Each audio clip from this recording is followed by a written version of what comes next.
Bayangkan kalau seandainya mati itu berdasarkan abjad, maka kita yang punya nama A itu sudah harus bersiap-siap karena A yang paling dulu. Ternyata ketika diperiksa 5 malaikat, Ronsonan, Nanlun, Zaki, Rupaji, nggak ada lagi yang pakai nama A. Takut nanti kena duluan. Maka bayangkan hari ini zikir kita masih dalam keadaan ghaflah, disebutkan para ulama, masih lalai, maka teruslah berzikir, nggak perlu khusyuk dulu. Nanti banyaknya zikir itulah yang akan mengantarkan kita kepada kekhusyukan. Saya nggak mau berzikir karena saya orang yang banyak dosanya begini begitu. Tidak perlu, justru banyaknya Anda zikir mengingat Allah Subhanahu wa taala itu dengan ikhlas, hal tersebutlah yang mengantarkan ridha Allah sehingga mengubah kita menjadi orang yang saleh di kemudian hari.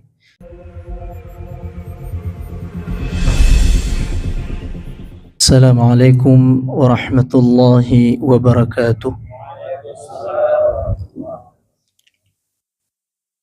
Innal hamdalillah nahmaduhu wa nasta'inuhu wa nastaghfiruh wa nastahdihi wa na'udzu billahi min shururi anfusina wa min sayyiati a'malina, man yahdihillahu fala mudilla lahu wa man yudlil fala hadiya lahu.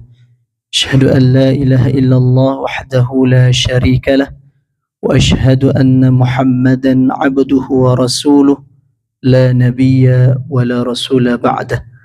Allahumma salli wa sallim wa barik ala sayyidina Muhammad wa ala alihi wa sahbihi ajma'in. Amma ba'd.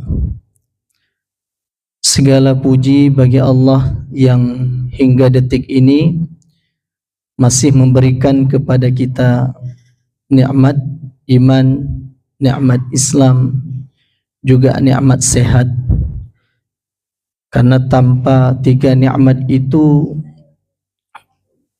seyogyanya kita juga tidak hadir di sini, kita akan lemah.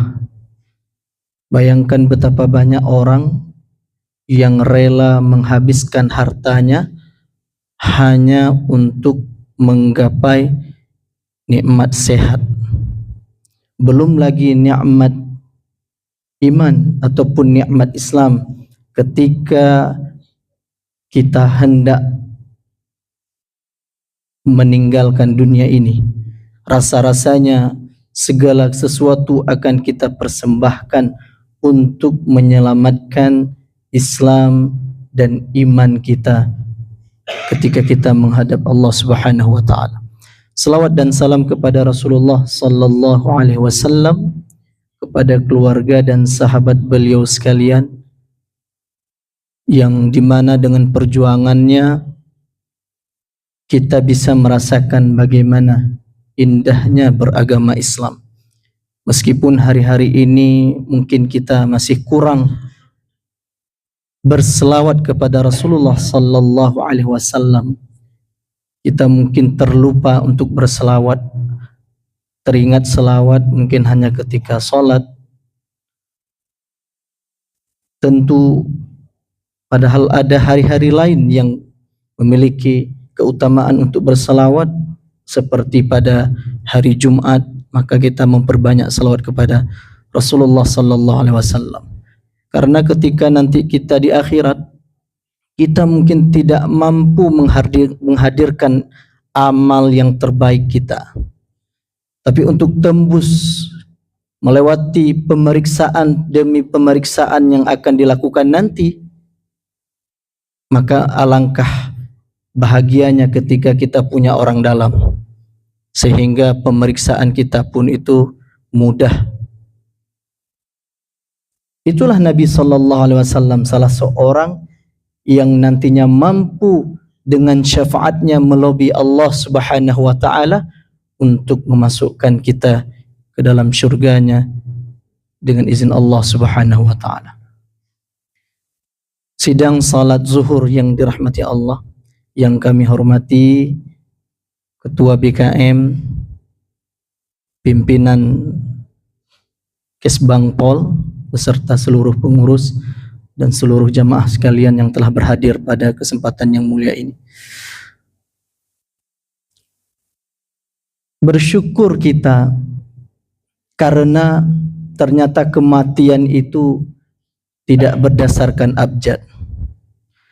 Bayangkan kalau seandainya mati itu berdasarkan abjad, maka kita yang punya nama A itu sudah harus bersiap-siap karena A yang paling dulu.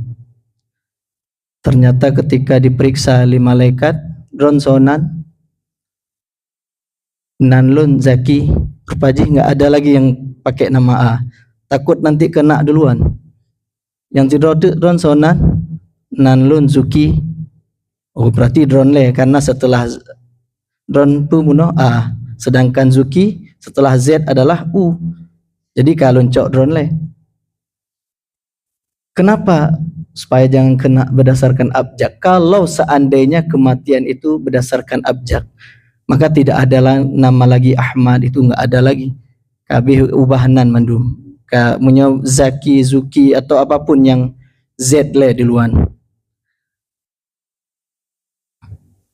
Dan begitulah kematian itu mengintai kita. Bahkan dalam hari-hari kita tidak merasakan, tanpa kita sadari ternyata banyak orang-orang di sekitar kita yang satu persatu meninggalkan dunia ini. Padahal kita baru berkomunikasi dengannya. Tadi pagi baru komunikasi dan sebagainya. Ternyata malamnya dia meninggalkan dunia ini. Maka begitu cepatnya kematian itu. Kematian itu sesuatu yang sangat dekat. Hanya saja tidak terlihat. Karena kenapa? Ya memang Allah rahasiakan. Dan untuk meyakini adanya kematian itu dibutuhkan yang namanya keyakinan. Kalau hari ini kita hanya percaya tentang kematian, tapi kita tidak yakin. Bagaimana setiap hari kita mendengar pengumuman inna lillahi wa inna ilaihi raji'un, tapi kita percaya tapi tidak begitu yakin. Maka kalau kita berikan permisalan, kalau seandainya seseorang berdiri di tengah lapangan, kemudian ditaruh satu buah apel di atas kepalanya, ketika kita melihat ada seorang sniper penembak jitu, ketika dia menembakkan segala sesuatu, kita yakin 110 meter dan sebagainya, sekian meter dia kena. Tapi ketika buah apel itu diletakkan di atas kepala kita, saya yakin kita tidak berani mengatakan saya siap untuk ditaruhkan buah apel di atas kepala saya. Kenapa? Karena tadi kita percaya dia seorang sniper, tapi kita tidak yakin nanti kalau seandainya meleset gimana. Nah, itulah perbedaan kira-kira. Kalau kita gambarkan, kita logikakan antara sebuah keyakinan, maka panggilan Allah itu ya ayyuhalladzina amanu taqullaha haqqa tuqatih, beriman dengan benar-benar sebenar-benar iman. Maka itu yang diminta oleh Allah Subhanahu wa taala. Suatu ketika Rasul sallallahu alaihi wasallam disebutkan dalam hadis Ibnu Umar radhiyallahu anhuma, kuntu ma'an Nabi sallallahu alaihi wasallam. Jadi hadis ini di dalam kitab Sunan Tirmizi dalam bab dzikrul maut wa isti'dad ba'dal maut katanya. Jadi disebut kuntu ma'an Nabi sallallahu alaihi wasallam. Saya itu sedang duduk-duduk dengan Nabi sallallahu alaihi wasallam. Faja'a rajulun minal ansar. Jadi tiba-tiba datang seorang dari golongan Ansar. Qala, dia bertanya kepada Rasulullah, ya Rasulullah, ayyul mu'minina afdal, kata Rasul. Wahai Rasulullah, siapa mukmin paling utama? Rasul menjawab, qala ahsanuhum khuluqan. Mukmin yang paling baik itu yang paling baik akhlaknya. Siapapun kita baik akhlaknya. Kemudian dilanjutkan, qala fa ayyul mu'minina akyas. Wahai Rasulullah, siapa mukmin yang paling cerdas? Apa kata Rasulullah? Qala aktsaruhum lil mauti dzikran. Orang yang paling banyak mengingat mati. Jadi dari hadis ini disebutkan orang yang paling cerdas itu bukanlah orang yang miskin atau yang kaya atau dan sebagainya, tidak. Ternyata orang yang paling cerdas itu adalah orang yang paling banyak mengingat mati. Maka apapun yang hari ini kita kerjakan, sertakan niat ikhlas kepada Allah Subhanahu wa taala. Bayangkan kalau seandainya kita keluar dari rumah jam 7 pagi itu sudah keluar, tapi kita kemudian pasang niat kita mencari rezeki untuk keluarga, untuk anak, untuk saudara, maka begitu besar pahala dari Allah Subhanahu wa taala. Itu hal yang setiap hari kita lakukan, tapi disitulah perlu kita hadirkan zikir. Kita ingat sama Allah sehingga apapun yang kita lakukan di dunia ini kita selalu melibatkan Allah Subhanahu wa taala. Sehingga perjalanan kita tidak terasa ternyata sudah 20 tahun, 30 tahun bekerja di kantor ini. Bayangkan kalau seandainya 30 tahun kita pasang niat karena Allah, begitu kita telah menumpuk kebaikan demi kebaikan yang nanti kita ambil ketika kita meninggalkan dunia ini. Banyak jalur untuk mencapai kebaikan. Kita bekerja pun kita bisa mendapatkan kebaikan. Maka kita harus banyak mengingat, berzikir pada Allah Subhanahu wa taala. Maka Allah mengatakan, alladzina yadhkurunallaha qiyaman wa qu'udan wa 'ala junubihim. Para ulama sebagian memberikan maksud yadhkurun di situ, memang ada yang memberikan makna bahwa zikir di situ salat. Maka kalau di ayat Al-Jum'ah, itu surat Jum'ah, idza nudiya lis-salati min yaumil jum'ati fas'au ila dzikrillah. Bersegeralah kepada berzikir. Apa maksudnya? Ketika sudah dikumandangkan azan, bersegera untuk salat. Tapi kemudian juga ada para ulama, kita bisa baca di dalam kitab Tafsir At-Tabari dan sebagainya, Ibnu Ashur, Imam Syaukani dan sebagainya. Ternyata zikir itu memang mengingat baik dalam keadaan berdiri, duduk dan juga kita berbaring.